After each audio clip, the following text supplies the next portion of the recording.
So we're going to start with this morning with Connected Horse. I'm super excited to bring this to you guys today. Oops, where'd my slide go?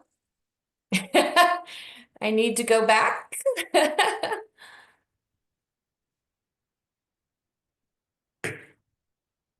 Sorry, hold on just a second.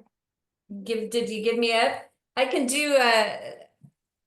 do their bios while I'm at this. So when she goes back. So Connected Horse provides innovative equine-assisted workshops and training that inspire connection and engagement and improve the lives of those affected by dementia and memory loss. This will be presented this morning by Nancy Anzelmo and Paula Hertel, who are lifelong equestrians and experts in aging and elder care. They developed Connected Horse based on their theory that guided interactions with horses could strengthen primary social bonds and activate social engagement for people with dementia and their care partners. In collaboration with researchers at the University of California, Davis School of Medicine, Alzheimer's Disease Center, School of Veterinary Medicine, and Center for Equine Health, and at the Stanford University School of Medicine and Red Barn Leadership Program, they assessed the promise of these workshops. Paula and Nancy continue to innovate and expand the beneficial reach of Connected Horse through Connected Horse at Home Programming and Training Institute.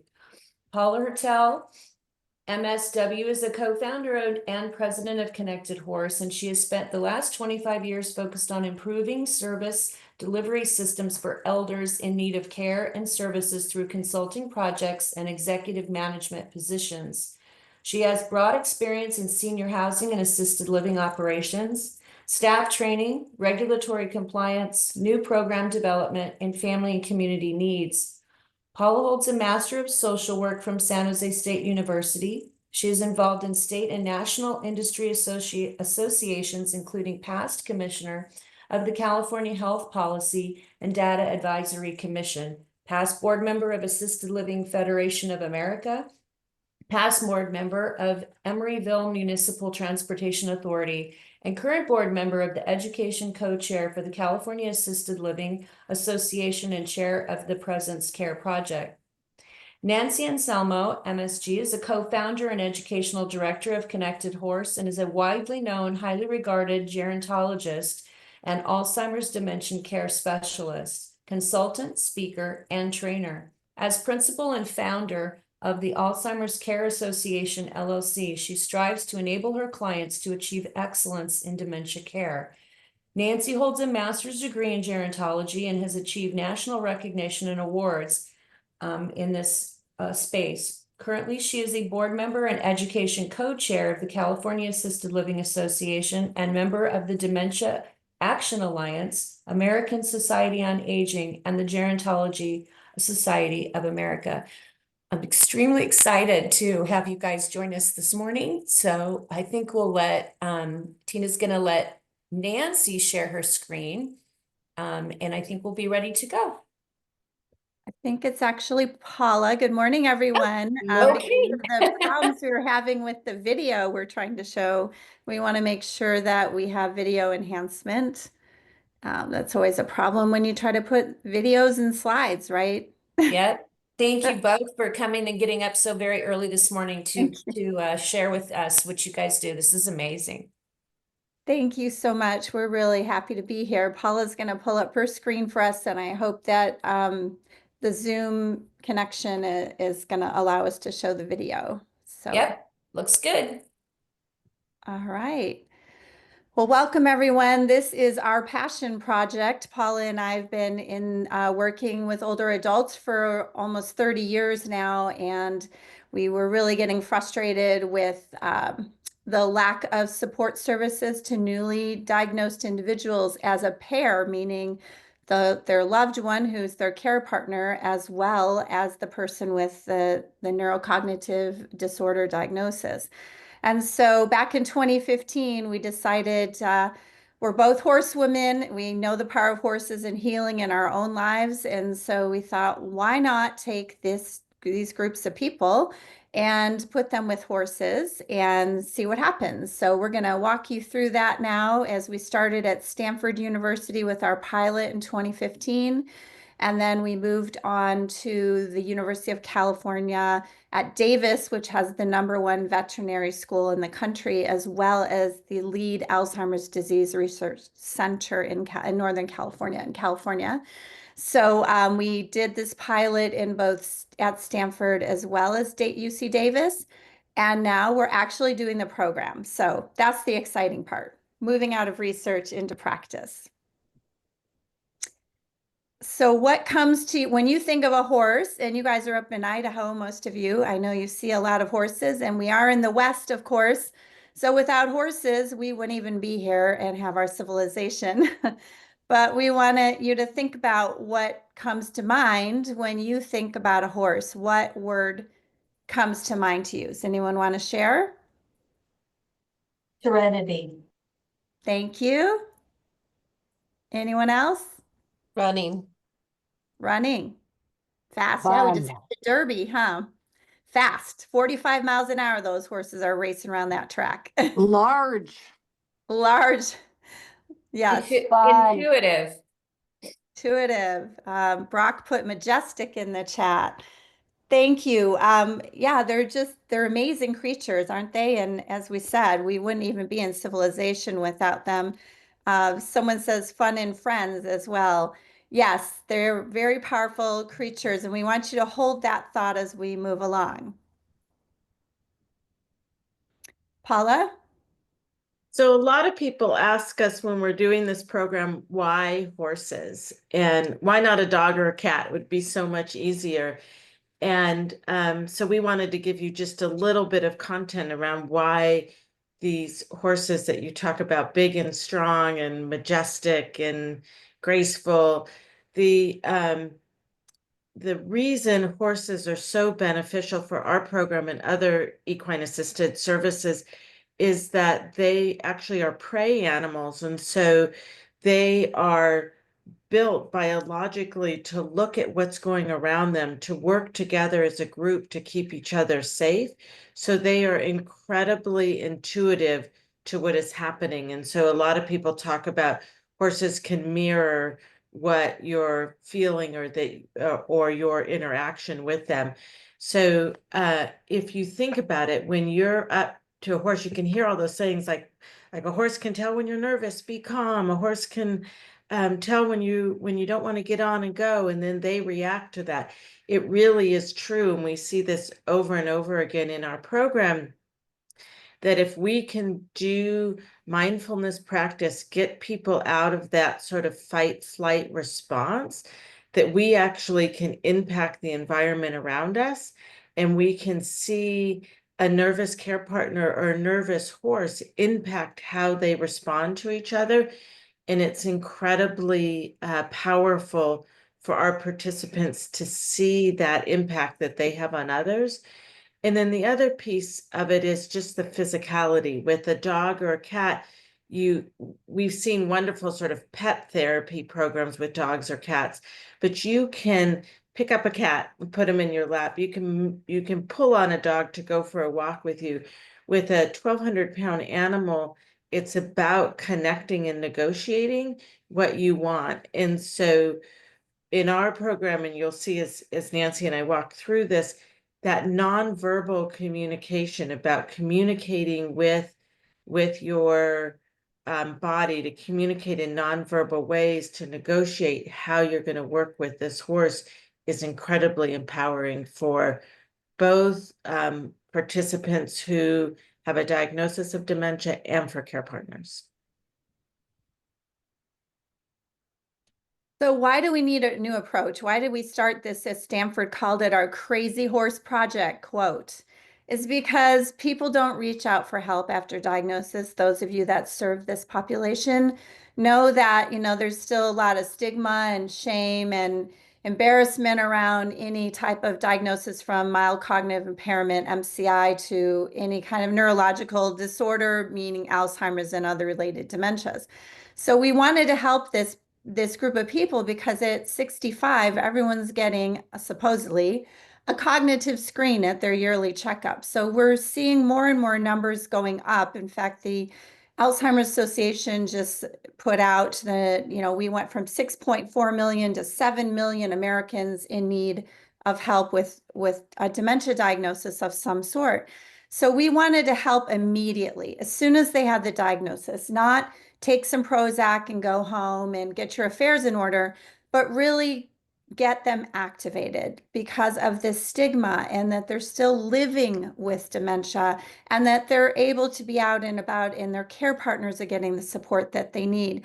And that was our hypothesis, which turned out to be true, that we can activate people from this workshop experience right after their diagnosis. So they start doing their bucket list, they go and do things. We have people that were in research that were diagnosed 10 years ago and are still doing really well because we're looking at the impact of lifestyle versus genetics, right? And so we're looking at that population that we can help. And we're quite frankly tired of waiting for the magic pill. We've been waiting over, 25 years for some magic pill to come along, and we're still waiting. So we figured it's time that we get people activated and living with this diagnosis for both their care partner as well as the person who's diagnosed. Next slide, Paula. We know that equine-assisted learning services have helped many populations, as Paula has mentioned. And there's therapeutic programs for different groups. So why can't it help this population? In fact, we did a presentation in Virginia back in the fall with a lot of path barns, which are the therapeutic riding centers that help, as you see some of these pictures. And I said to them, why are you not serving older adults as well? So we're really thinking about that as far as how this could be some social prescribing, which Paula will go into, which is a new movement that we're seeing in the United States and Europe. With the social prescribing, they can get out and be active and be part of a group. So who's on our team? These are pictures from our program. The individual who is diagnosed, we don't define who is who. In fact, it's lovely when our volunteers say, which person is the one with dementia? We're always excited that they're normalizing this experience. And their care partner, of course, the role of the horse. So the horse is the teacher and we are facilitators. And these roles disappear and they become just a couple or friends or siblings or partners or whomever they are, or granddaughter and grandmother, that come through the program. It is interesting to watch that oftentimes the care partners come as a helping care partner. They just see themselves so entrenched in that role. And to watch that sort of unfold as we take on some of that caregiving services, and they're like, this is for me also. And we're like, yep, that's what we talked about. But they've been so entrenched in hyper vigilant about caring for someone with this diagnosis, and to be equal partners in this program, they start to reimagine what their relationship is, whether it's a mother and daughter, a spouse, a good friend, that their relationship can be beyond this diagnosis and this role of care partner. It's really beautiful to watch. So what we're trying to do through a series of, the research was 15 hours of an intervention, and we affectionately call it a support group on steroids, but it's much more than that. We have 3 consecutive weeks and we're strengthening the bonds of the pair they're on this journey together. And then we see people become activated and they see their loved one as whole again, instead of being seen as someone with a diagnosis. My life has changed, my husband is now diagnosed, what have you.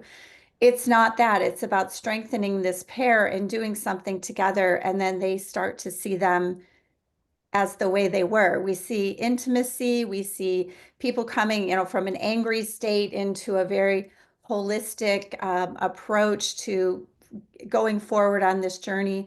And our youngest person was 54 years old, and our oldest was, I think we just had a 92-year-old that came through the program just a few weeks ago.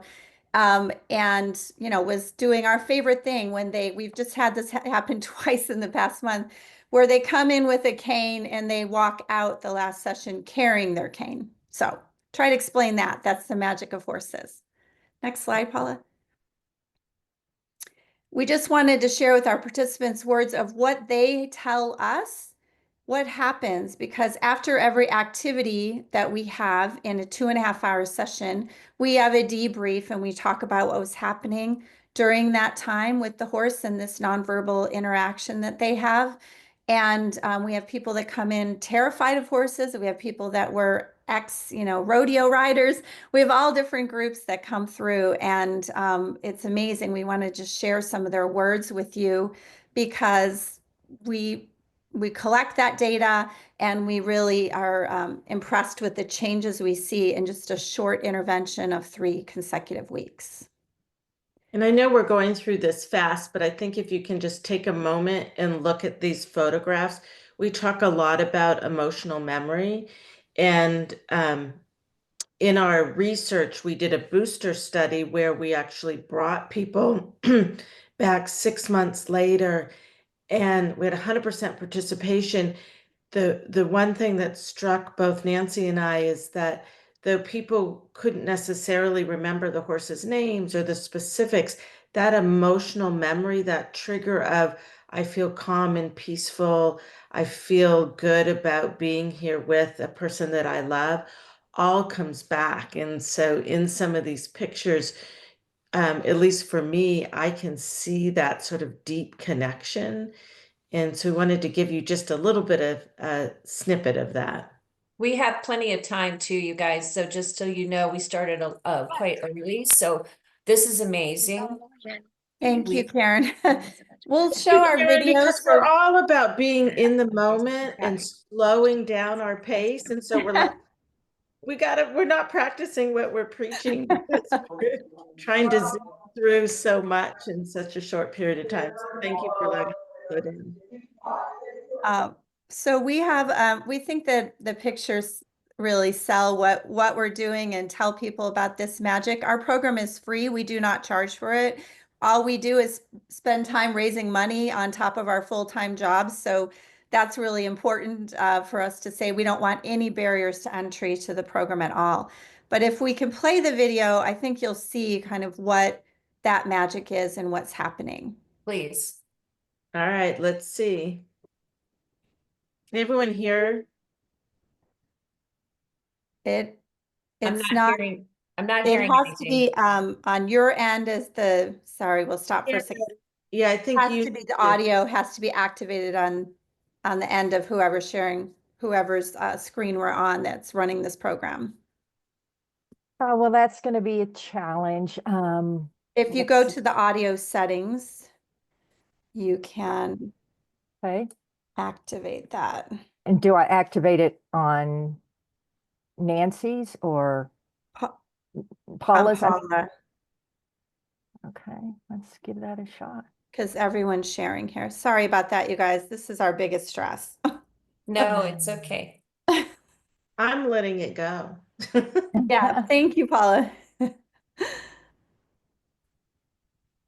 So when you go to the audio settings on the bottom, you can activate it. All right, I'm looking. Let's see. So Otherwise, we could watch the pictures and then you could see. give me just another minute here to look. Do you have any other hints of where that might be? Filling in for Dara is probably the hardest part. Yeah. They're big shoes to fill. Yes, I think so. I'm in my settings and I'm not sure what to do now. So Well, I will say this video is on our website. It's connectedhorse.org. And the reason that we love this video is that it's, not shot by a professional. It is really our participants talking about their experiences in the program and the impact that it had on them. Oftentimes, horse people talk about horsemanship and teaching somebody how to do something right or wrong. And this program really is about how do we, all of us in this Zoom meeting, get out of our minds about having judgment around outcomes, around teaching, and just hold space to allow people to have an experience and to allow people to reconnect with those they love and recognize how their energy impacts the world around them. So we'll have care partners say, you know, they're cleaning a horse's foot and the horse doesn't want to have their hoof cleaned today. And they're like, I guess he doesn't want it today. And they have these sort of aha moments of, why am I pushing so hard to make sure the tasks of the day get finished instead of sinking into how do I feel about being in relationship with myself, with the person that I came from, and as a group. And that's why Nancy calls it a support group on steroids, because there's just this, within hours of our first workshop, there's this acceptance and safe space to just be. And so some people are talking about the joy they feel and the peace they feel. Some people are grieving. Some people are having fun again. Some people are playing around with different roles. And it's all about just allowing it to unfold. And the horses and the environment allow that to happen. And Nancy talked a little bit about lifestyle, where we're out in this beautiful setting, we're with horses, we're in a new space for our participants. And so just cognitively, they're taking in a new environment.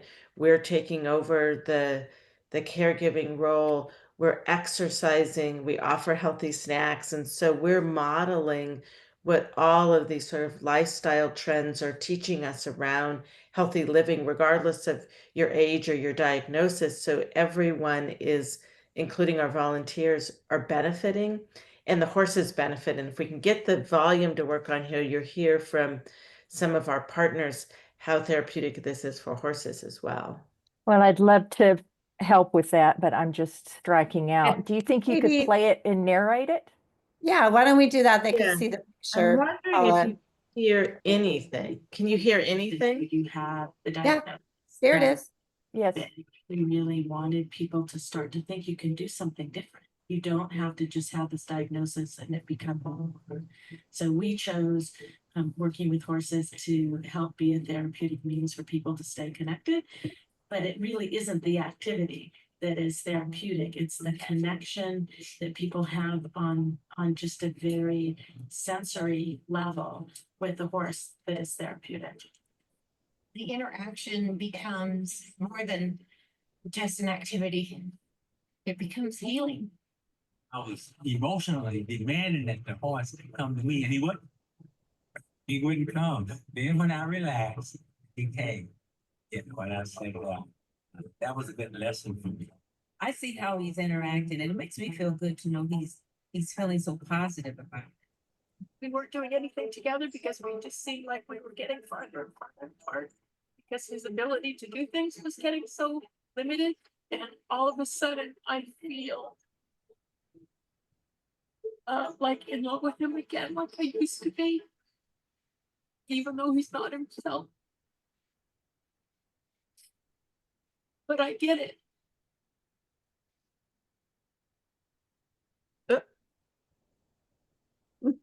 Did you Well, hear it? Yes. Yes, Oh. it's delayed, but it worked. So that was just a very quick video that we have just about the power of this connection with the horses and the pair, whomever it is. We have a majority of spouses, but not necessarily. We've had all groups have come through, no matter who. We just ask for the primary care partner, whomever that is, to be in this activity. And they have to come for 3 weeks. They have to make the 3 Sunday commitment or whatever day we're doing it at that barn. And they want to come back. We have so many people that want to repeat the program, and we're trying to serve more people as we can, because we can only serve about 6 people at a time for safety reasons. We had more than that, and we thought, wow, it takes a lot more volunteers. And so this way it's more sustainable. And it's a program that really is helping people get connected. We have a fundraiser in September in Northern California. We have interest from all across the country of people that want to bring this to their therapeutic barn. Or we also have this in a horse rescue, which is our most exciting. We have this program in a horse rescue with horses that have been kind of set aside, that are older horses that still want to have purpose and be helpful. We also have this barn in a hunter jumper training barn. And the owners there of those beautiful, very expensive Ferrari horses are basically want their horses to do more than just train all the time. So it's really amazing because we see it as a help for older adults and for horses. And those are the two things we love. And that's why we started this program. So maybe we should take questions, Karen, depending on how much time we have left. Yes, please. Okay. So Shirley Hahn has a question for you. What an amazing program. Have you been invited to present at some of the memory cafes in the Valley? Would love to invite you to reach out. She has her contact there. And then how can we bring a program like this here? Well, the memory cafes have been wonderful. Our program in Minden, Nevada is now a host for a memory cafe, and then they feed right into the workshop. So we are always looking for this partner, being an adult day program, a hospital system, some other home health, whoever, that can help find these individuals. As we said, they are not like raising their hand and saying, I was just diagnosed, and they want to come through the program. We look at folks that are about within 2 to 4 years upon diagnosis. So that's the window that we're working with. And we're looking for partner barns that would want to host a program like this. We do between 4 and 6 workshops a year at this point in each barn. And that's pretty much based on weather, right? Because we can't always have people out in the snow or in the ice in Nevada, et cetera. So if there's anyone that's interested or knows of a barn that would like to bring this program, Paula and I would love to talk to them to partner up. Excellent. Anybody else have any questions? I think you covered it as far as there's no cost to the participants to come. So it's really they get on a list through a connection they have to connect with you in order to get to one of these barns. Is that how it's facilitated? We have a partner like the Memory Cafe, for instance, in Nevada that sends referrals, or people call us or go on our website at connectedhorse.org and reach out, and then we put them in touch with someone that can help. Right now, we have barns that are interested on the East Coast as well as Colorado and Oregon. We don't have a barn in Idaho. We're a Western-based program, so we're really interested in building it up first in the West before we go to Virginia, for instance. Because it is based on the West. We have Mustangs even that are in the program that are some of our incredible stars of Leo, our Mustang that we have in one of our barns. He's just incredible. And some people have never touched a Mustang, right? So it's pretty exciting for the participants. So we're here and we're always looking for new partners and people that we can help serve in this population. Maybe Learn Idaho is a way that can funnel folks into when they get diagnosed of where they can go for help to do something fun as a pair and not, the typical support group that we've seen for many years. What we I think found is that that's- the horses really, the people that are running the barns know the horse piece, but they don't know the network that all of you know in terms of how do we talk to professionals, how do we access those people that could most benefit from this program. So that's why Nancy talked about that partnership is really important. And then we have a training program that we can put people through. And then of course it's always how do we find the funding for both for everyone that's working on this to be able to continue to offer it at no cost. And we work really hard to keep that at a no cost offering because there's so many barriers for people with a diagnosis or care partners to enter into support services, to even ask for help. We don't want the financial piece to be just one more roadblock. Oh, I think it's tremendous. And the fact that you have rescues that you're working with as well. Yeah, I think I told you when I connected with you guys, I spent 45 years as a competitive 3-day event rider. So this is a heart space for me that's very deep, not just for the horse or not just for our participants, but for the horses as well. They glean a lot out of this that a lot of people don't understand. It's reciprocal in nature. So you guys are amazing. Thank you. Thank you, Karen. Thank you all for having us on this show, and we'd love to come to Idaho, so please reach out, and Paula or I will get back to you. Go to connectedhorse.org, and we're having an amazing fundraiser on September 7th if you'd like to come out to Pleasanton, which is horse country, Northern California. It's not that far of a drive, and we would really love to be partnered with you in some way to help this spread across the country, as Paula's really been researching social prescribing. You need to stay active. You can't be at home. You can't be sitting. People come in and they start walking and talking and they have exercise. And after they pet the horse, we've seen so many people with aphasia just start speaking in a sentence. I don't know, but we know that's the magic that's happening. So we keep researching, and we're not going to give up. We're in our almost 10 years now, and we're not going to give up.